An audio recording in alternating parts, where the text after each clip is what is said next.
இந்த மாதத்தினுடைய வாக்குத்தத்தமாய் 1ஆம் தேதி அதிகாலை ஜெபத்திலே நாங்கள் எடுத்ததான வேத வசனம் 2 தெசலோனியன்ஸ் சாப்டர் 3.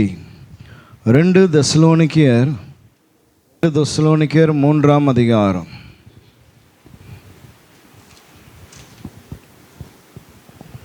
மூன்றாம் அதிகாரத்தினுடைய 3ஆம் வசனம். 2 தெசலோனியன்ஸ் சாப்டர் 3 verse 3. கர்த்தரோ உண்மையுள்ளவர், அவர் உங்களை ஸ்திரப்படுத்தி தீமை நின்று விலக்கி காத்துக்கொள்ளுவார். கர்த்தரோ உண்மை உள்ளவர், அவர் உங்களை ஸ்திரப்படுத்தி தீமை நின்று விலக்கி காத்துக்கொள்வார். எல்லாரும் சேர்ந்து வாசிக்கலாமா? கர்த்தரோ உண்மை உள்ளவர், உங்களை ஸ்திரப்படுத்தி தீமை நின்று விலக்கி காத்துக்கொள்வார். ஆமென், ஹல்லேலூயா. தெசலோனிக்கே சபைக்கு பவுல் அப்போஸ்தலன் எழுதுகிறதான 2வது கடிதம் இது. 1வது கடிதத்தை அவர் எழுதினார். சோதரம், அவர் தெசலோனிக்காவுக்கு போய் ஊழியங்களை செய்து அங்கே ஒரு சபையை ஸ்தாபித்தார். அங்கே நிறைய பிரச்சனைகள் பவுலுக்கு ஏற்பட்டது. எனவே அவர் உயிர் தப்பி அங்கிருந்து வெளியே வர வேண்டியதான சூழ்நிலை. ஆனாலும் அதை தொடர்ந்து அங்கே இருந்ததான சபையானது வளர ஆரம்பித்தது. ஆமென். அப்போ முதல் நிருபத்தை அவர்களுக்கு எழுதினார். எழுதி சில மாதத்துக்குள்ளாகவே 2வது நிருபத்தை சபைக்கு எழுத வேண்டியதான சூழ்நிலை உருவானது. ஏன் அவ்வளோ அவசரமாக அடுத்த கடிதத்தை பவுல் தெசலோனிக்கருக்கு எழுதுவதற்கு காரணம் என்ன என்று பார்த்தோம் சொன்னால், சபைக்குள்ளே இருந்ததான சில பிரச்சனைகள் அல்லது பயங்கள் அல்லது விசுவாச கோளாறுகள் அல்லது உபதேச கோளாறுகள் இவைகளெல்லாம் இருந்ததினாலே இமிடியேட்டாக அடுத்த கடிதத்தை பவுல் எழுத ஆரம்பிக்கிறார். ஆமென், ஹல்லேலூயா.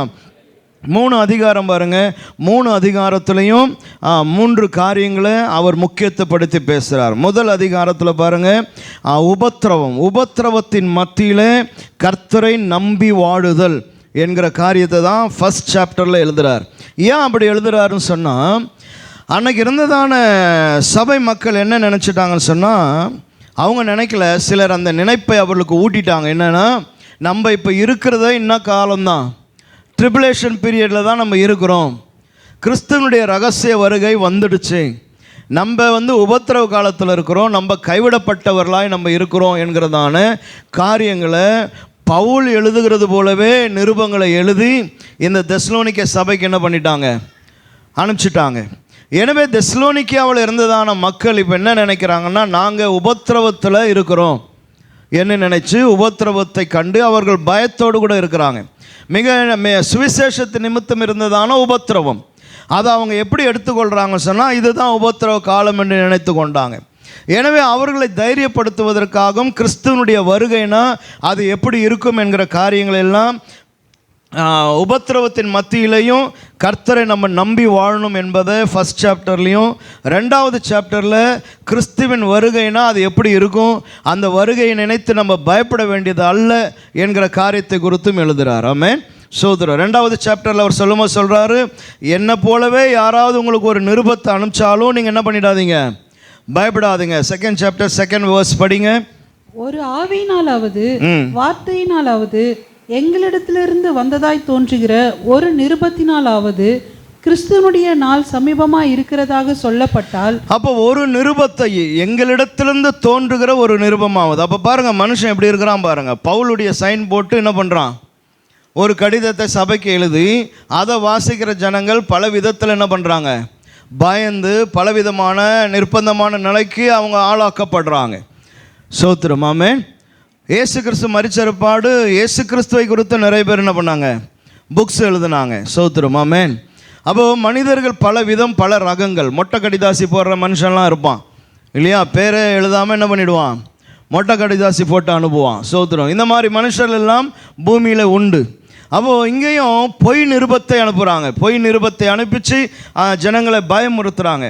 எனவே ஃபஸ்ட்டு சாப்டரில் அவர் சொல்லும்போது உபத்திரவம் தான் கிறிஸ்துவுக்குள்ளே நமக்கு இருக்கிறதான அவரோடு அவருடைய பாடுகளிலே நமக்கும் உபத்திரவத்தில் என்ன உண்டு, பங்கு உண்டு என்பதையெல்லாம் பேசிட்டு 2வது அதிகாரத்தில் வருகை குறித்து என்ன பண்ணாதீங்க, பயப்படாதீங்க என்கிற காரியங்களை எழுதுகிறார். 3ஆம் அதிகாரத்தில் வந்துட்டிங்கன்னு சொன்னால், அது என்னென்னா 3ஆம் அதிகாரம் என்னன்னு சொன்னால், நிறைய பேர் என்ன பண்ணிடுறாங்கன்னா வேலை செய்யாமல் இருக்கிறான்.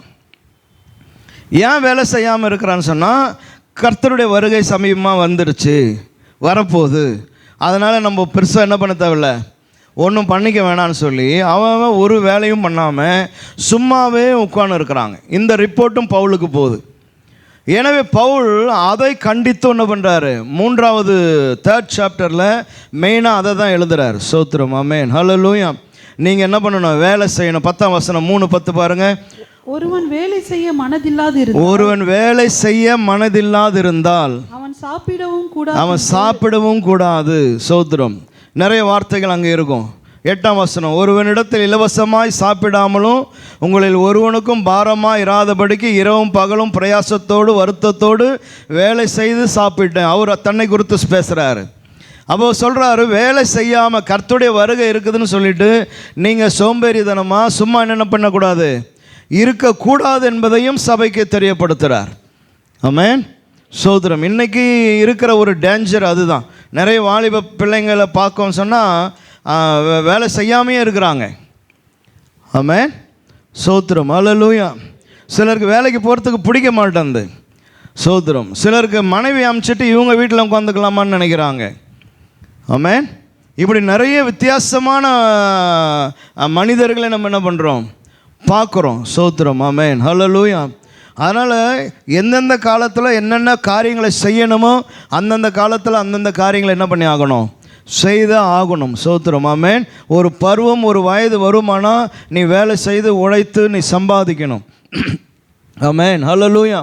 ஆமாம், நிறைய பேர்கிட்ட நான் பேசுகிறேன், நிறைய பேர்கிட்ட கேட்குறேன், நான் எதிர்பார்க்குறது கிடைக்கல அப்படின்றாங்க. நான் எதிர்பார்க்குற சம்பளம் எனக்கு இல்லை. சோத்திரம். அப்படின்னா கம்பெனி எடுத்தோடனே முதல்ல கேட்குறது என்னன்னா, வாட் இஸ் யுவர் எக்ஸ்பீரியன்ஸ், உன்னுடைய எக்ஸ்பீரியன்ஸ் என்னன்னா. எனக்கு எக்ஸ்பீரியன்ஸ் ஒன்றும் இல்லைங்க, காலைல 12 மணிக்கு எழுந்துப்பேன், அதுதான் என்னுடைய எக்ஸ்பீரியன்ஸு. அப்படியே சும்மா இருப்பேன், சோதரம், நினச்சா சாப்பிடுவேன், நினச்சா தூங்குவேன், தட் இஸ் மை எக்ஸ்பீரியன்ஸ். அப்படின்னா who will give a job for you, யார் உனக்கு ஜாப் கொடுப்பான்? அதனால் எக்ஸ்பீரியன்ஸ் வேணும்னு சொன்னால் யூ ஹேவ் டு ஒர்க். ஆமாம், 10,000 12,000 5,000 நீ 2 வருஷம் எதனா ஒரு கம்பெனியில் வேலை செஞ்சாதான் நீ ஃபில் பண்ண முடியும். 2 இயர்ஸ் இந்த கம்பெனியில் நான் வேலை செஞ்சுருக்கிறேன்னு சொல்லி. ஆமென், ஹல்லேலூயா.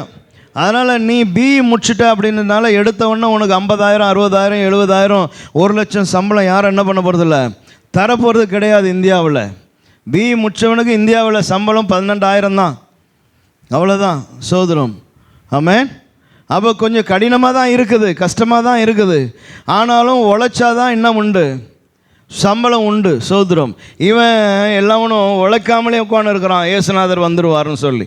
ஆமென். 2004 ஆகிப்போச்சு, இன்னும் வரல அவர். சோதரம். அப்படியே உட்காந்து இருந்தான்னா இன்னத்துக்கு ஆகிறது, செத்து போக வேண்டியதுதான் அவன் தெசலோனிக்கா. அதனால் அதையும் கண்டித்து எழுதி நான் எப்படி வாழ்கிறேன் அப்படின்றதையும் பவுல் சொல்கிறார். அப்போ 3 அதிகாரத்திலே 3 காரியங்களை பேசுகிறார். முதல் அதிகாரத்தில் கர்த்தருடைய பாடிலே பங்கு. ஆமென். கிறிஸ்துவ நிமித்தம் உபத்திரப்படுதல், அதை குறித்து எழுதுகிறார். 2ஆம் அதிகாரத்தில் கிறிஸ்துவனுடைய வருகை. ஆமென். அது இன்னும் சம்பவிக்கவில்லை, வருகை வருதுன்னு சொன்னால் நீ என்ன பண்ணாத, பயப்படாமல் சஞ்சலப்படாமல் கலங்காமல் இரு. ஏன்னா கிறிஸ்தவனுக்கு கர்த்தருடைய வருகை பயம் அல்ல. ஆமென். கிறிஸ்தவனுக்கு கர்த்தருடைய வருகை என்னது, சந்தோஷம். எனவே தான் 2ஆம் வசனத்தினுடைய முடிவில் சொல்கிறாரு, நீ சஞ்சலப்படாமலும் கலங்காமலும் இரு. ஆமென், ஹல்லேலூயா. ஆண்டவர் நாளைக்கு வந்துடுறாருன்னு சொன்னால், அப்படியா பிரதர், ரொம்ப சந்தோஷம். ஆமென், அப்படி சொல்லு. ஐயோயோ அப்படியா பிரதர் என்ன பண்ணாத, சொல்லாத. அதை தான் அவர் சொல்கிறார். அப்போ யார் வேணால் வந்து என்கிட்ட நிருபம் வந்ததுன்னு சொல்லி கூட, அந்த நிருபத்தில் ஒருவேளை நான் வந்து நாளைக்கு ஆண்டவர் வராருன்னு நான் நிருபம் அமிச்சா கூட அதை பார்த்துட்டு என்ன பண்ணிடாத, கலங்காத, பயப்படாத. சோத்திரம், ஆமென். அப்போ கிறிஸ்தவனுக்கு கர்த்தருடைய வருகை வந்து எப்படிப்பட்டது, இப்படிப்பட்டது. கர்த்தருடைய வருகை எப்படிப்பட்டது, சந்தோஷமானது, அது மகிழ்ச்சியானது. ஆமென், ஹல்லேலூயா. ஆமென். அது நமக்கு கஷ்டகாலம் அல்ல. சோத்திரம், ஆமென். அது தேவனுடைய ராஜ்யத்துக்கு நாம் போய் சேருகிறதான நாள், கர்த்தரை முகமுகமாய் சந்திக்கிற நாள், எடுத்துக்கொள்ளப்படுகிறதான நாள், இந்த உலகத்தினுடைய உபத்திரவங்கள் கண்ணீர்கள் எல்லாம் மறைந்து போகிறதான ஒரு நாள் அது. ஆமென், ஹல்லேலூயா. அதுக்காகவே காத்து நின்றுட்டு அந்த நாள் வருதுன்னா ஐயோயோ வருதான்னு கேட்கக்கூடாது. இருக்கீங்களா? ஆமென். டிக்கெட்டை வாங்கி பிளாட்ஃபார்மில் போய் நின்றுட்டு ட்ரெயின் வருதுன்னு அனௌன்ஸ் பண்ணோன்னா, ஐயோ சார் ட்ரெயின் வருதா சார், ஒரு 1 hour தள்ளி போட சொல்லு சார், அப்படியா சொல்லுவோம்? இல்லை ட்ரெயின் வருதா சார்னோடனே எல்லாத்தையும் எடுத்துனே ரெடி ரெடி கெட் ரெடி அப்படின்னு சொல்லி ஆமாம் என்ன கோச்சு நம்பரை பாரு பிடி ஏறி உட்காரு சீட்டை பிடி எனக்கு ஜன்னல் ஓரம் கொடு ஆமென். அதே மாதிரி தான் இயேசு கிறிஸ்து வருகிறார்னா அது உனக்கும் எனக்கும் சந்தோஷத்தையும் மகிழ்ச்சியும் தரணும். இவைகள் எல்லாம் தான் இந்த தெசலோனிக்க நிருபத்தில் கர்த்தர் எழுதுகிறார், பவுல் எழுதுகிறார்.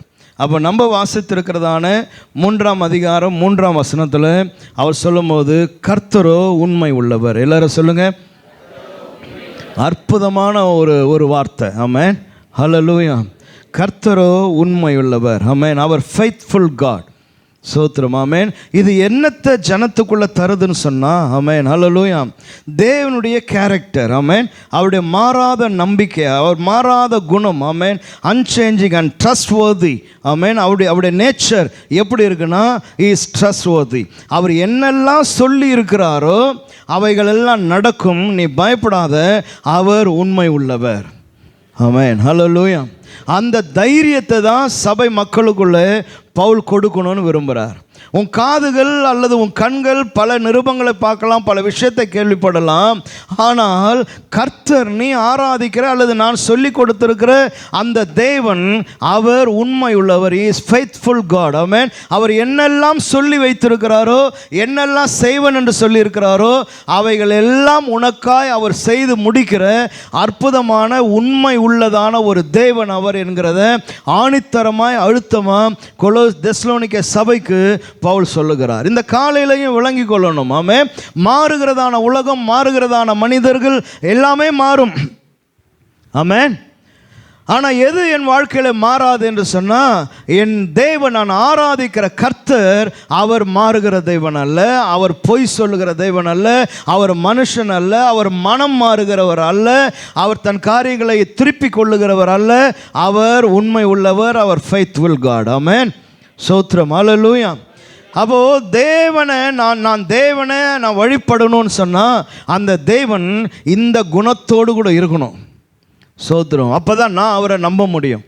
அதனால தான் பவுல் சொல்றார், நீ 100% என்ன பண்ணலாம், இவரை நம்பலாம். காரணம், இவர் இப்படிப்பட்டதான நேச்சர் உள்ளவர், இப்படிப்பட்டதான குணம் உள்ளவர். ஆமென், ஹல்லேலூயா. அப்போ உபத்திரவத்தின் மத்தியில், அந்த ஃபர்ஸ்ட் செஞ்சுரியில் சபைக்கு இருந்ததான உபத்திரவத்தின் மத்தியில் சோத்திரம் விசுவாசிகளுக்கு மிக முக்கியமான ஒரு வார்த்தையை, நம்பத்தக்க ஒரு வார்த்தையை பவுல் சொல்லுகிறார். அதே நிருபத்தில் நீங்கள் வாசிங்க, 1 தெசலோனிக்கர் 5ஆம் அதிகாரம், 1 Thessalonians chapter 5 verse 24 படிங்க. உங்களை அழைக்கிறவர் உண்மையுள்ளவர். உங்களை அழைக்கிறவர் உண்மை உள்ளவர். யார் உண்மை உள்ளவர்? உங்களை அழைக்கிறவர் உண்மை உள்ளவர். கவனிக்கணும், உங்களை அழைக்கிறவர். சொல்லுங்க, praise the Lord, hallelujah. யார் உங்களை அழைத்திருக்கிறார் இல்லையா? அழைக்கிறவர் உண்மை உள்ளவர். சோத்திரம். ஆமென், ஹல்லேலூயா. கர்த்தர், the Lord, amen, hallelujah, the Jehovah, ஆமென், அவர் உங்களை அழைத்திருக்கிறார், அவர் உண்மை உள்ளவர். praise the Lord, hallelujah, hallelujah, hallelujah. அப்போ இந்த காலையில் உனக்கு 100% பெரிய ஒரு நம்பிக்கை, ஒரு விசுவாசம் உண்டு. என்ன காரியங்கள் நடந்தாலும் என் வாழ்க்கையில் என்னை அழைத்தவர் உண்மை உள்ளவர். ஆமென், ஹல்லேலூயா. என்னை தெரிந்து கொண்டவர் உண்மை உள்ளவர், என்னை கண்டுபிடித்தவர் அவர் உண்மை உள்ளவர். பிரைஸ் தி லார்ட், ஹல்லேலூயா. அந்த அற்புதமான ஒரு நம்பிக்கையை தான் உபத்திரவத்தின் மத்தியில் இருக்கிறவனுக்கு அவர் கொடுக்குறார். உபத்திரவம்னா இன்னைக்கு நீங்களும் நானும் படுகிற உபத்திரவம் அல்ல. அன்னைக்கு சபைக்கு இருந்த உபத்திரம் மகா பயங்கரமான உபத்திரவம். அப்படிப்பட்ட உபத்திரவத்தில் இந்த விசுவாசத்தில் நிற்கிறவனை பார்க்கும்போது பவுலுக்கு பயமாக இருக்குது. விசுவாசத்தை விட்டு விலகி போயிடுவாங்களோ என்கிறதான அந்த பயம் ஊழியக்காரனுக்கு இருக்குது. எனவே தான் அவர் சொல்கிறாரு, இந்த விசுவாசத்தில் நீ நிலைத்து நிற்க, நீ வழிபடுகிற, நீ கண்டுகொண்ட இந்த கிறிஸ்து அவர் 100% அவர் உண்மை உள்ளவர். ஆமென், ஹல்லேலூயா. 1 கொரிந்தியரின் புஸ்தகம், 1 Corinthians chapter 1 verse 9. 1 கொரிந்தியரின் புஸ்தகம் 1ஆம் அதிகாரம் 9ஆம் வசனம். தம்முடைய குமாரனும் நம்முடைய கர்த்தருமாய் இருக்கிற இயேசு கிறிஸ்துவுடனே ஐக்கியமாய் இருப்பதற்கு, நம்முடைய நம்முடைய கர்த்தருமாய் நம்முடைய முதல்ல இருந்து வாசிங்க ப்ளீஸ். தம்முடைய குமாரனும் தம்முடைய குமாரனும் நம்முடைய கர்த்தருமாய் இருக்கிற இயேசு கிறிஸ்துவுடனே ஐக்கியமாய் இருப்பதற்கு உங்களை அழைத்த தேவன் உண்மை உள்ளவர். ஆமென். அங்க சொல்றார் அழைத்தவர் உண்மை உள்ளவர். இங்க சொல்றாரு ஆமென் ஹல்லேலூயா. எதற்காய் அழைத்திருக்கிறார் என்கிற ஒரு விளக்கத்தை கொடுக்கிறாரு. அவரோடு கூட உன்னுடைய தேவனோடு கூட நம்முடைய கர்த்தராக கிறிஸ்துவோடு கூட ஐக்கியமாய் இருப்பதற்கு உங்களை அழைத்த தேவன் உண்மை உள்ளவர். ஸ்தோத்திரம் ஆமென் ஹல்லேலூயா. அப்ப எதற்கு கர்த்தர் அழைத்திருக்கிறாரு? Why God called you? Why God chosen you? ஏன்னா ஒய் ஆண்டவர் உன்னை அபிஷேகம் பண்ணியிருக்க காரணம் என்ன? அழைக்க காரணம் என்ன? ஆமென் ஸ்தோத்திரம் ஹல்லேலூயா. எதற்கு? அவரோடு கூட ஐக்கியமாக இருப்பதற்கு உன்னை அழைத்தவர் உண்மை உள்ளவர். ஸ்தோத்திரம் ஆமென் ஹல்லேலூயா ஹல்லேலூயா. அப்போ அழைப்பு எதற்கு? வா என்று கூப்பிட காரணம் என்னன்னா, வா சிட் இன் மை டேபிள். ஆமென். என்னுடைய விருந்துச்சாலையில் உட்காரு. We will have a food. Amen. Hallelujah. என்னுடைய டேபிளுக்கு வா, என் கூட உட்காரு, என்னோடு கூட பருகு, என்னோடு கூட சாப்பிடு. தர்ஸ்டியாக இருக்கிறியா? Yes, I have a water, I have a living water. Amen hallelujah. Come to me. Amen. அதை தான் கூப்பிட்டார். வா என்னிடத்துல வா. ஸ்தோத்திரம் ஆமென். உன் தாகம் திருக்கிறதான தண்ணி என்கிட்ட இருக்குது. ஆமென். என்னுடைய டேபிளுக்கு வா, உனக்கு வேண்டியதை நான் வச்சிருக்கிறேன். கடற்கரையில் நின்று கொண்டு கடலுக்குள்ளே இருக்கிறவனை பார்த்து கேட்டார், பிள்ளைகளே புசிக்க உங்களிடத்துல ஏதாகிலும் இருக்கா அப்படின்னார். அங்கேருந்து ஒரு ஆன்சர் வந்தது, எங்களிடத்துல ஒன்றும் இல்லை. அப்போ கரையிலிருந்து இயேசு சொன்னார், ப்ளீஸ் கம் ஹியர். நான் இங்கே சுட சுடன்னு மீனெல்லாம் நான் உங்களுக்கு பொரிச்சு வச்சிருக்கிறேன். Come here. Amen hallelujah. அழைத்தவர் எதற்கு கூப்பிட்றாருன்னா, கம், என்னோடு கூட ஐக்கியமாக இருக்க, to have fellowship with me. கர்த்தர் என்ன அழைச்சிருக்கிறார், கர்த்தர் என்ன அழைச்சிருக்கிறாருன்னு எங்கன்னா மைக் பிடிச்சின்னு பேசினே இருக்கக்கூடாது. அருமை. எவனா எதுக்கு அழைத்தார் கர்த்தர்னு கேட்டார்னா பக்கன்னு முழிக்கூடாது. கர்த்தர் அழைத்ததின் ஒரே நோக்கம் என்னன்னா, அவரோடு கூட ஃபெல்லோஷிப்பாக இருக்கிறதுக்கு. ஆமென் ஹல்லேலூயா ஸ்தோத்திரம் ஆமென். அதுதான் முக்கியம். அப்போ இன்னைக்கு கேள்வி அதுதான், கர்த்தர் உன்னை அழைத்திருப்பது உண்மையானா உனக்கு ஆண்டவரோடு கூட ஃபெல்லோஷிப் இருக்கா? ஆண்டவருடைய டேபிளில் நீ இருக்கிறியா? சோதரம். ஆண்டவருடைய ஆகாரத்தை நீ புசிக்கிறியா? ஆமென் ஹல்லேலூயா. பால் தான் குடிச்சுன்னு இருக்கிறியா, இல்லை திடமான ஆகாரம்லாம் அவரோடு கூட உட்காந்து சாப்பிட ஆரம்பிச்சிட்டியா? சோதரம். இதுதான் கேள்வி. ஆமென். அதனால் கர்த்தர் அழைச்சிருக்கிறான்ற அந்த ஒரு வார்த்தையிலேயே குதிச்சுன்னு இருக்கக்கூடாது. கர்த்தர் அழைத்திருக்கிறார். Yes, I am so happy about that. But same time why he called me அப்படின்னா, அவரோடு கூட ஐக்கியமாக இருப்பதற்கு, அவரோடு கூட ஃபெல்லோஷிப். ஐக்கியம்னா என்னது? ஃபெல்லோஷிப். ஸ்தோத்திரம் ஆமென் ஹல்லேலூயா. அந்த ஃபெல்லோஷிப்புக்காக தான் கர்த்தர் அழைத்திருக்கிறார். அப்படி உன்னை அழைத்த தேவன் அவர் உண்மை உள்ளவர். பிரைஸ் தி லார்ட் ஹல்லேலூயா. ஒவ்வொரு வார்த்தையும் உள் வாங்கணும். தம்முடைய குமாரனும் அவருடைய பிதாவாகிய குமாரனும், தம்முடைய குமாரனும் நம்முடைய, எல்லாரும் சொல்லுங்க, நம்முடைய கர்த்தர். ஹல்லேலூயா. யாருடைய கர்த்தர்? நம்முடைய கர்த்தர். அதை சொல்லும் போது அந்த உரிமை கொண்டாடுதல் இருக்கணும். என்னுடைய கர்த்தர். அவர் யாருக்கோ கர்த்தர் இல்லை. ஸ்தோத்திரம் ஆமென் ஹல்லேலூயா. நம்முடைய கர்த்தர், என்னுடைய கர்த்தர். அவரோடு கூட நான் ஐக்கியமாக இருப்பதற்கென்று என்னை அழைத்திருக்கிறார். அவர் உண்மை உள்ள தேவனாக இருக்கிறார். ஆமென். அப்போது இந்த வார்த்தைகள் பாருங்கள், மிகப்பெரிய உபத்திரவத்திலையும் கஷ்டத்துலையும் அடி உதையில் இருக்கிற சபைக்கு மிகப்பெரிய நம்பிக்கையும் விசுவாசத்தையும் தைரியத்தையும் அந்த மக்களுக்குள்ளே அது தருகிறது. ஆமென். அவர் சொன்னபடி அவர் நடத்துவார். ஆமென் ஹல்லேலூயா ஸ்தோத்திரம். ஓகே, இந்த தேவன் அவர் எந்த காரியங்களிலெல்லாம் உண்மை உள்ளவர்? 2-3 விஷயத்தை சொல்லிவிட்டு நான் கம்யூனியனுக்குள்ளே போகலாம். மீதி விஷயங்களை அடுத்த வாரங்களில் பார்க்கலாம். ஜூட்ரானமி சாப்டர் 7, உபாகமத்தின் புஸ்தகம் 7ஆம் அதிகாரம் அதனுடைய 9ஆம் வசனம். ஆகையால் உன் தேவனாகிய கர்த்தரே தேவன் என்றும், தம்மில் அன்பு கூர்ந்து தமது கற்பனைகளை கைக்கொள்ளுகிறவர்களுக்கு அவர் 1000 தலைமுறை மட்டும் உடன்படிக்கையையும் தயவையும் காக்கிற உண்மையுள்ள தேவன் என்றும். ஆமென். முதல் காரியம், அவர் எதிலே உண்மை உள்ளவராக இருக்கிறார்னு பார்த்தீங்கன்னு சொன்னால் சோத்திரம். ஆமென். உடன்படிக்கையை காக்கிறதிலே அவர் உண்மையுள்ள தேவனாக இருக்கிறார்.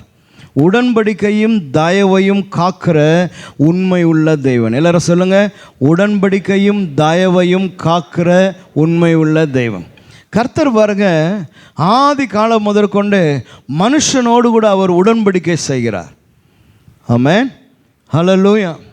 சோத்திரம். சாதாரண மனிதனோடு கூட மிக பிரம்மாண்டமான தெய்வம் என்ன பண்ணுறாரு? உடன்படிக்கை செய்து கொள்ளுகிறார். நீங்கள் ஆதியிலிருந்து பார்த்தீங்கன்னா ஆதாமோடு கூட செய்து கொண்ட உடன்படிக்கை. ஆமென். சோதரம். ரெண்டாவது பார்த்தீங்கன்னா நான் எழுதுறதா இருந்தால் நீங்கள் எழுதிக்கோங்க. ஆதாமோடு கூட உடன்படிக்கை 3ஆம் அதிகாரம் 16 19 வசனங்கள் ஜெனிசிஸ். படிக்கிறவங்களுக்கு நான் சொல்லலை, நான் சொல்கிற வேகத்துக்கு நீங்கள் பைபிளை பிரட்டி எடுத்துலாம் இருக்க முடியாது. ஆமென். எழுதுகிறவங்களுக்கு நான் சொல்கிறேன். ஆதாமின் உடன்படிக்கை ஜெனிசிஸ் சாப்டர் 3 verse 16 from 19. நோவாவோடு கூட உடன்படிக்கை. அது நோவாவுக்கு மாத்திரமல்ல, முழு உலகத்துக்கோடு கூட ஜனத்தோடு கூட ஒரு உடன்படிக்கை செய்தார். இயர் ஆஃப்டர், இனிமேல் நான் உலகத்தை ஜலத்தினால மொத்தமாக என்ன பண்ண மாட்டேன், அழிக்க மாட்டேன்னு சொல்லி ஒரு உடன்படிக்கை செய்து அதற்கு அடையாளமாக ஒரு வானவில்லையும் கர்த்தர் தந்தார். ஆமென். அல்லேலூயா. அது 9ஆம் அதிகாரத்தில். தென் ஆபிரகாம் வந்தபோது ஆபிரகாமோடு கூட உடன்படிக்கை 12ஆம் அதிகாரத்திலிருந்து ஆரம்பிக்குது. ஆபிரகாமோடு கூட தேவன் செய்கிறதான உடன்படிக்கை. ஆமென். நீ இப்படி காரியங்களை செய்வாயானால் நான் உனக்கு இதெல்லாம் செய்வேன்.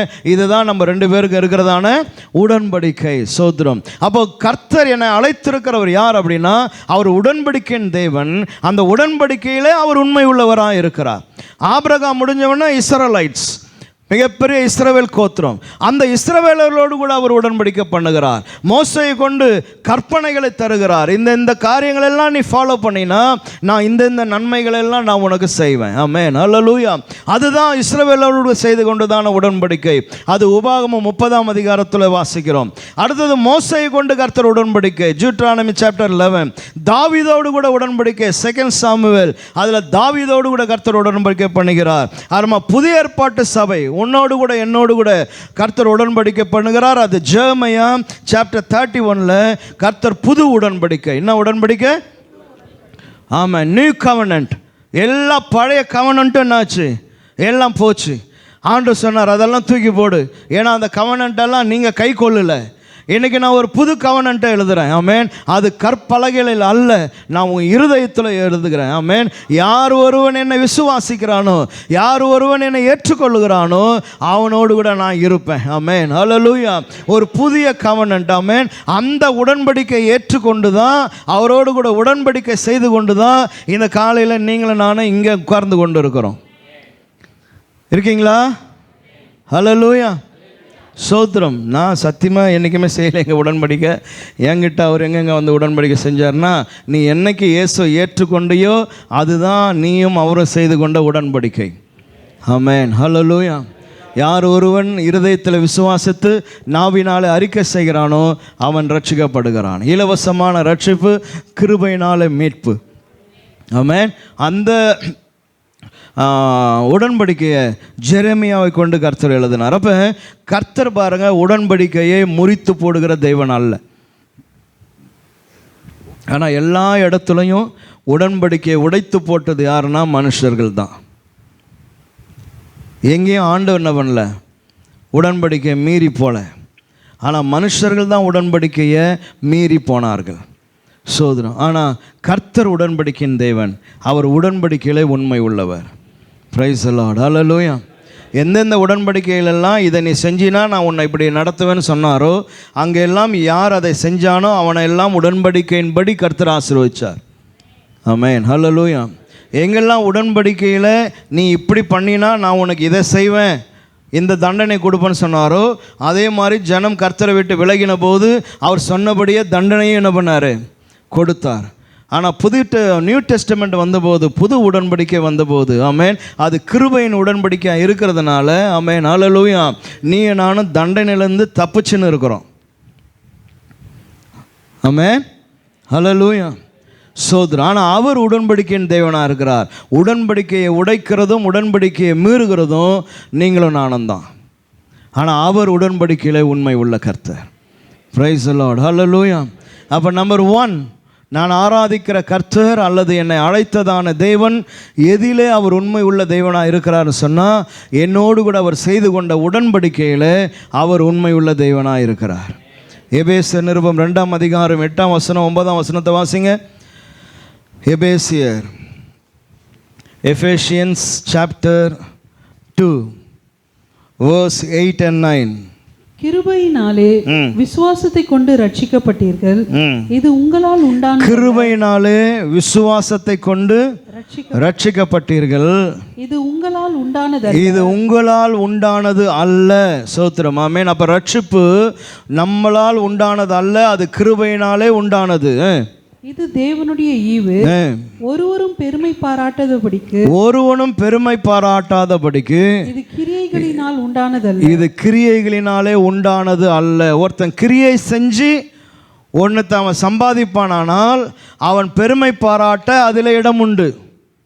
எல்லாரும் இருக்கீங்களா? இப்போ நான் ஓட்டப்பந்தயத்தில் ஓடுறேன், நான் ஜெயிச்சிட்டேன், நான் ஒரு பரிசு வாங்குறேன்னு சொன்னால் அந்த பரிசை குறித்து மேன்மை பாராட்ட எனக்கு இடம் உண்டு. காரணம், நான் தான் ஓடினேன், நான் தான் முயற்சி எடுத்தேன், நான் தான் ப்ராக்டிஸ் பண்ணேன். சோதரம், நான் ஓடி ஜெயிச்சிருக்கிறேன், அதனால் அந்த கப்பை குறித்து நான் மேன்மையாக பேசுவதற்கு எனக்கு இடம் உண்டு.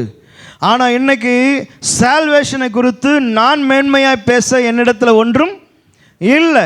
நான் இப்படியெல்லாம் வாழ்ந்து இந்த ரட்சிப்பை வாங்கிட்டேன் அப்படின்னு நம்ம யாருமே என்ன பண்ண முடியாது, சொல்ல முடியாது. அது முழுக்க விசுவாசத்தினால கிருபையை கொண்டு இலவசமாய் ரட்சிக்கப்பட்டிருங்க.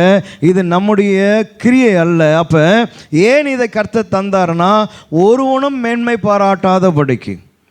ஆமென். சோதரன், அப்போ உடன்படிக்கையில் என் கர்த்தர் உண்மை உள்ளவராக இருக்கிறார். ரெண்டாவது, அவர் எதில் உண்மை உள்ளவராக இருக்கிறார் அப்படின்னு சொன்னால், ஏசாயா தீர்க்கதரிசன புஸ்தகம் 25ஆம் அதிகாரம் சாப்டர் 25. Isaiah chapter 25 verse 1. 25ஆம் அதிகாரம் ஏசாயா, அதனுடைய 1ஆம் வசனத்தை வாசிக்க கேட்க போகிறோம். கர்த்தாவே, நீரே என் தேவன், நீரே என்னுடைய தேவன். உம்மை உயர்த்தி உமது நாமத்தை துதிப்பேன், உம்முடைய நாமத்தை துதிப்பேன். நீர் அதிசயமானவைகளை செய்தீர், உமது உம்முடைய பூர்வ ஆலோசனைகள் சத்தியமும் உறுதியுமானவைகள். ஆமென், ஹல்லேலூயா. அந்த தமிழில் சத்தியம்னு இருக்குதுல்ல, அதுதான் உண்மை. ஆமென், ஹல்லேலூயா. ஓகே, அப்போ ரெண்டாவது எதில் கர்த்தர் உண்மை உள்ளவர்னு சொன்னால், அவருடைய திட்டங்களிலே அல்லது அவருடைய ஆலோசனைகளிலே அவர் உண்மை உள்ள தேவனாக இருக்கிறார். ஆமென், ஹல்லேலூயா. உமது பூர்வ ஆலோசனைகள். ஆமென், ஸ்தோத்திரம். ஆமென். அதாவது முன்கூட்டியே ஆரம்பத்தில் அல்லது முன் நாட்களிலே நீ சொன்னதான ஆலோசனைகள். எதில் அவர் உண்மை உள்ளவர் சொன்னால், அவருடைய ஆலோசனை அல்லது அவருடைய பிளான், அவருடைய திட்டம் அல்லது அவருடைய கவுன்சில். அதான் அந்த வசனம் சொல்லுது. அதில் அவர் எப்படிப்பட்டவரா? சத்தியமும் உறுதியுமானவைகள். அசைக்க முடியாத பிளான்ஸ் இல்லையா, திட்டங்கள், ஆலோசனைகள், உறுதியான திட்டங்கள், உண்மை உள்ளதான திட்டங்கள். ஆமென், சோதரம். இன்றைக்கி நம்ம போடுற திட்டங்கள் எல்லாம், இன்றைக்கி ஒரு திட்டம் போடுவோம், நாளைக்கு ஊற்றிக்கும், அது காற்றுல பறந்து போயிடும். சோதரம். ஆமென், ஹல்லேலூயா. சோதரம். வருஷம் ஜனவரி ஆரம்பிக்கும் போது ஏராளமான திட்டங்கள் போடுவோம். காலையில் 5 மணிலேருந்து வாக்கிங் போக போகிறேன், தினந்தோறும் நான் இதை செய்ய போகிறேன், இனிமேல்ட்டு நான் கறி மீனை சாப்பிட மாட்டேன், காய்கறியாக சாப்பிட்டு ஆடு மாடாகவே நான் இருப்பேன். ஆமாம், சோத்திரம். சிலர் அது கூட சாப்பிட மாட்டேன், நான் தண்ணியே குடித்து நான் ஜீவனம் பண்ணுவேன். இப்படியெல்லாம் நான் இப்படி பண்ணுவேன், பைபிளை பற்றி முடிச்சிருவேன் 3 மாதத்தில். சோத்திரம். ஆமென். அப்படி இப்படின்னு சொல்லி ஏகப்பட்ட பிளான்ஸ், ஏகப்பட்ட திட்டங்கள், ஏகப்பட்ட ஆலோசனை. மம்மி 3 மாதம்தான் வெளிப்படுத்தல் முற்று காட்டுறோம் பார், அப்படி இப்படின்னு எல்லாம் போனால் எல்லாம் காற்றுல பறந்துன்னு இருக்கும் எங்கன்னா. ஏன்னா நம்மளால் செய்து கொள்ள முடியறதில்லை. இங்கே இவன் சொல்கிறான், உம்முடைய பூர்வ ஆலோசனைகள், உம்முடைய கவுன்சில்ஸ் எல்லாம் அது சத்தியமும் அது ஸ்ட்ராங்கானவைகள். இந்த காலையில் உங்களை நான் தைரியப்படுத்த விரும்புகிற வசனத்தை கொண்டு, உன்னை குறித்து தேவன் போட்டிருக்கிற பிளான், உனக்காக கர்த்தர் வைத்திருக்கிற ஆலோசனைகள், உன் மீது தேவன் வைத்திருக்கிற திட்டங்கள் எல்லாம் அது பூர்வத்திலே போடப்பட்டவைகள். அதை போட்டவர் உண்மை உள்ளவர், அதை நடத்தி முடிக்க அவர் திராணி உள்ள தேவனாக இருக்கிறார். கரங்களை உயர்த்தி ஒரு அலையில் சொல்லாமா? வசனங்கள் உங்களுக்கு நேராக வரும்போது அதை வாங்கிக்க பழகணும். பொம்மை மாதிரி சிலை மாதிரி உங்களான இருக்கக்கூடாது. வசனங்கள் வரும்போது ஆமேன், அல்லேலூயா, எஸ் லார்ட் அப்படின்னு பேச தெரியணும். ஆமேன். இல்லைன்னா ஸ்டோன் மாதிரி ஆகிடும். ஹல்லேலூயா. அப்போ என்னுடைய லைஃப்பில் கர்த்தர் வைத்ததான திட்டம், பிளான், உன்னுடைய வாழ்க்கையில் தேவன் வைத்திருக்கிறதான திட்டங்கள், இவைகளிலே தேவன் உண்மை உள்ளவராக இருக்கிறார். அவைகளை செய்து முடிக்க சோத்திரம். ஆமேன், ஹல்லேலூயா. அப்போ அதனால தான் ஆண்டவர் சொல்வார், உன்னுடைய எண்ணங்களுக்கும் என் எண்ணங்களுக்கும் ரொம்ப ரொம்ப வித்தியாசம் உண்டு. என்னுடைய தாட்டுக்கு நீ வரவே முடியாது அப்படின்ட்டார். ஏன்னா வானத்துக்கும் பூமிக்கும் எவ்வளோ டிஸ்டன்ஸ் இருக்கோ அதுபோல் உன்னுடைய எண்ணத்துக்கும் எனக்கும் வித்தியாசம் உண்டு. சோத்திரம். ஆமென். நம்ம தாட்டெல்லாம் பூமிக்கு இருக்கிறதும் நம்மக்கிட்ட இருக்கிறதான ஃபைனான்ஸ், இதன் அடிப்படையில் தான் நம்முடைய திட்டங்கள். கர்த்தர் திட்டம் அவர் என்ன வச்சுனுக்கிறாரோ அதன் அடிப்படையில். சோதரம். அவர் திட்டம் போடும் போது அவர்கிட்ட இருக்காது, ஆனால் அவரால் அதை பார்க்க முடியும். இல்லாதவைகளை இருக்கிறது போல அடைக்கிறவர். சோத்திரம். அவர் தான் பிளானர். அவரால் அதை யூகிக்க முடியும், அதை பார்க்க முடியும். சோத்திரம். ஆமென். இன்றைக்கி உங்கள் பிள்ளைங்க இருக்கிற நிலையை, உங்கள் குழந்தை பிறந்துச்சுன்னு நர்சம்மா கையில் கொடுத்த போது அப்பா அம்மா நீங்கள் யோசித்துட்டிங்களா? 2024 என் பையன் இந்த இடத்துல வேலை செஞ்சுன்னு இருப்பான்னு எந்த அப்பா யோசித்தீங்க? நர்சம்மா கிட்ட அப்பயே சொல்லிட்டீங்களா? நர்ஸு 2024 என் பையன் இந்த காலேஜில் இந்த டிகிரி படிச்சுன்னு இருப்பான் அப்படின்னு நான் சொன்னீங்களாப்பா? அந்த மாதிரி தீர்க்கதரிசிகள் இருந்தீங்கன்னா எனக்கு எவ்வளோ சந்தோஷமாக இருக்கும். சோத்திரம். யாருக்கும் தெரியாது, ஆனால் யாருக்கு தெரியும்? ஆமென், ஹல்லேலூயா. அவனை திருவள்ளூரில் இருக்கிற காலேஜில் படிக்கணும்னு ஆண்டவர் ஆசைப்பட்டு இருந்தார்னா, நீ திருநெல்வேலியில் இருந்தீங்கன்னா உன்னை திண்ணனூருக்கு கூப்பிட்டு வந்துடுவார். ஆமென், ஹல்லேலூயா. ஏன் ஆண்டவர் திருநெல்வேலியிலேருந்து திருவள்ளூர் கூப்பிட்டு வந்துட்டீங்கன்னா, உன் புள்ள திருவள்ளூர் காலேஜில் தானே படிக்க போகிறான், அதனால தான் உன்னை இங்கே கூப்பிட்டு வந்துருக்குறேன். சோத்திரம். ஆமென். அது அவர் போட்டு இருக்கிற பூர்வ திட்டங்கள். சோத்திரம். ஆமென், ஹல்லேலூயா. அந்த திட்டங்களிலே அவர் உண்மை உள்ளவராக இருக்கிறாராம். அதில் அவர் மாறுகிற தெய்வனை அல்ல. அந்த திட்டங்கள் எல்லாம் ரொம்ப ரொம்ப ஸ்ட்ராங்காக இருக்குது. சோத்திரம். ஆமென், ஹல்லேலூயா. அப்போ அதில் அவர் உண்மை உள்ள தெய்வன். சங்கீதம் 88 சங்கீதம் 1-4 வசனங்க. Sam's 98 verse 1 to 4. கர்த்தருக்கு புதுப்பாட்டை பாடுங்கள், அவர் அதிசயங்களை செய்திருக்கிறார். அவர் அதிசயங்களை செய்திருக்கிறார். அவருடைய வலது கரமும் அவருடைய பரிசுத்த புயமும் ரட்சிப்பை உண்டாக்கினது. கர்த்தர் தமது ரட்சிப்பை பிரஸ்தாபமாக்கி தமது நீதியை ஜாதிகளுடைய கண்களுக்கு முன்பாக கவனிக்கணும். இங்க இந்த வசனத்தை படிக்கும்போது என்னடா படிக்கிறாரு அப்படி யோசிக்கூடாது. வசனத்தை எடுத்துருங்க, பாருங்க. பூமியில் உள்ள ஜாதிகளுக்கு எல்லாவற்றையும், பூமியில் எல்லா ஜனமும் ரட்சிக்கப்படணும் என்பது யாருடைய திட்டம்? தேவனுடைய திட்டம், பூர்வத்தின் திட்டம். சோத்திரம். ஆமென், ஹல்லேலூயா. அப்போ அவன் சொல்கிறான், கர்த்தர் தமது ரட்சிப்பை பிரஸ்தாபமாக்கி தமது நீதியை ஜாதிகளுடைய கண்களுக்கு முன்பதாக விளங்க பண்ணினார். பிரைஸ் தி லார்ட், ஹல்லேலூயா. அப்போ அன்னைக்கு எத்தனையோ ஆண்டுகளுக்கு முன்பதாய் தேவன் வைத்த திட்டம், இந்த பூமியானது ரட்சிப்புக்குள்ளே வரணும், ஒவ்வொரு மனுஷனும் ரட்சிக்கப்பட வேண்டும் என்பது தேவனுடைய திட்டம். அந்த ரட்சிப்பை இன்னைக்கு பூமியில் இருக்கிற ஈச் அண்ட் எவ்ரி மேனும் அறிந்து கொள்ளக்கூடிய ரீதியில் ரட்சிப்பை இன்னைக்கு பிரஸ்தாபமாக்கி வைத்திருக்கிறார் கர்த்தர். சோத்திரம். ஆமென். அதுதான் அவருடைய திட்டங்கள். அதில் அவர் உண்மை உள்ளவர். ஹல்லேலூயா, ஹல்லேலூயா. யூதர்களுடைய நினைப்பெல்லாம் என்னவா இருந்தது? இந்த தெய்வம், இந்த மார்க்கம் எங்களுக்கு மட்டும்தான் என்பது தான் யூதனுடைய திட்டமாக இருந்தது. அவன் அதை தான் நினைத்து கொண்டே இருந்தான், இந்த ஜெகோவா எங்களுக்கு மட்டும்தான் இந்த மார்க்கம் என்று.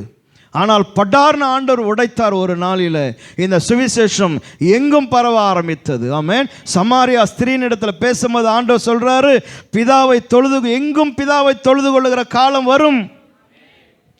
அந்த அம்மா சொல்லுது, இங்கே தான் நாங்கள் எங்கள் முற்பிதாவுடைய கிணறு இங்கே தான் இருக்குது, யாக்கோபு கிணறு, இங்கே தான் நாங்கள் தொழுது கொள்வோன்னா ஆண்டவர் அந்த அம்மாவை பார்த்து சொன்னார், எங்கும் தொழுது கொள்கிற காலம் வரும், அந்த திட்டம் என் கையில் இருக்குது, இன்னும் உனக்கு தெரியாது. ஆமென், ஹல்லேலூயா. அப்போ திட்டங்களை வரைந்து வைத்திருக்கிறவர் கர்த்தர்.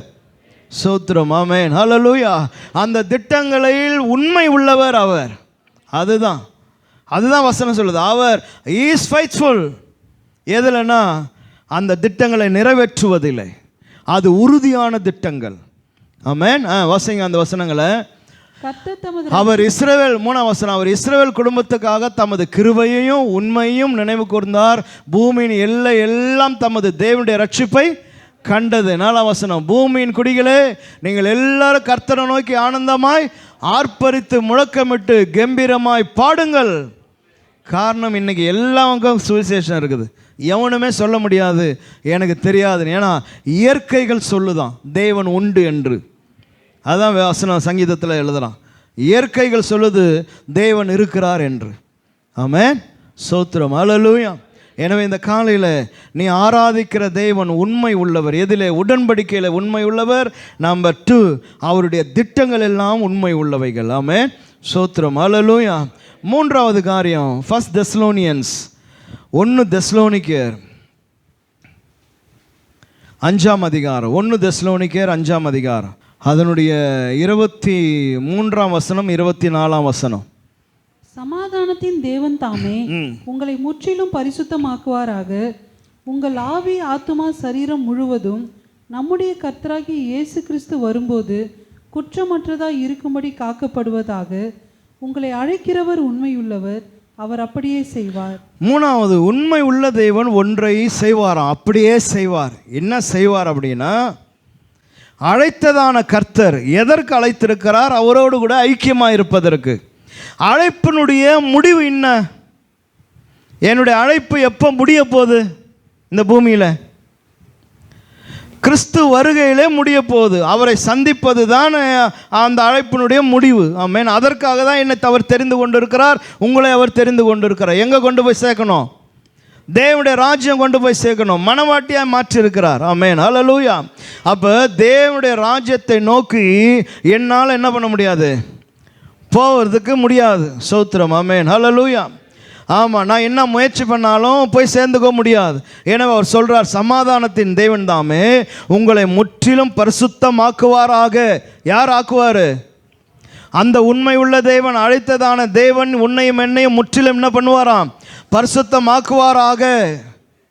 உங்கள் ஆவி, ஆத்மா, சரீரம் முழுவதும் நம்முடைய கர்த்தராக கிறிஸ்து வரும்பொழுது குற்றமற்றமாக இருக்கும்படி காக்கப்படுவதாக. அப்போ அதை செய்கிற ஒருவர் இருக்கிறார், அவர் அதை செய்வதில் உண்மை உள்ளவராக இருக்கிறார். ஸ்தோத்திரம், ஆமென், ஹல்லேலூயா. அப்போ ரொம்ப லேசாக சொல்லணும்னா, என்னை கொண்டு போய் தேவனுடைய ராஜ்யம் சேர்ப்பதற்கு என்னோடு கூட உட்கார்ந்து ஒர்க் பண்ண அவர் உண்மை உள்ள தேவனாக இருக்கிறார். ஸ்தோத்திரம், ஆமென், ஹல்லேலூயா. அப்போ அழைச்சிட்டு சும்மா அப்படியே விட்டுடுற தெய்வன் இல்லை. வாப்பா அப்படின்ட்டு நீ வந்துட்டியா, ரொம்ப சந்தோஷம் அப்படின்னு விட்டுட்டு போகிறவர் இல்லை. அழைத்தவர் எங்கே கொண்டு போய் சேர்க்கணும்? தேவனுடைய ராஜ்யம் கொண்டு போய் சேர்க்கணும். அந்த ராஜ்யம் நான் போய் சேர்வதற்கு அவர் என்னுடைய ஜீவியத்தில் இருந்து எல்லாவற்றையும் செய்ய அவர் உண்மை உள்ள தேவனாக இருக்கிறார். ஹல்லேலூயா, ஸ்தோத்திரம். அப்போ 1, அவர் எதில் உண்மை உள்ளவர்? உடன்படிக்கையில் உண்மை உள்ளவர். 2வது, அவருடைய திட்டங்கள், பூர்வ திட்டங்கள் எல்லாம் அதில் அவர் உண்மை உள்ளவர். 3வது, என்னை தேவனுடைய வருகைக்கென்று ஆயத்தப்படுத்துவதில் அவர் உண்மை உள்ள தேவனாக இருக்கிறார். ஆமென், ஹல்லேலூயா, ஹல்லேலூயா. எனவே இந்த காலையில் இந்த 3 குறிப்போடு கூட நான் நிறுத்துகிறேன். இந்த வசனத்திலேருந்து வருகிற வாரங்களில் நான் பேசுவேன். ஆமென். அதனால் உண்மை உள்ள ஒரு அற்புதமான தேவன் உன்னோடு கூட இருக்கிறார். என்ன உபத்திரவங்கள், என்ன காரியங்கள் வந்தாலும் எல்லா தீமையிலிருந்தும் விலக்கி காக்க அவர் போதுமான தேவன். நாம் ஜெபம் பண்ணுவோம்.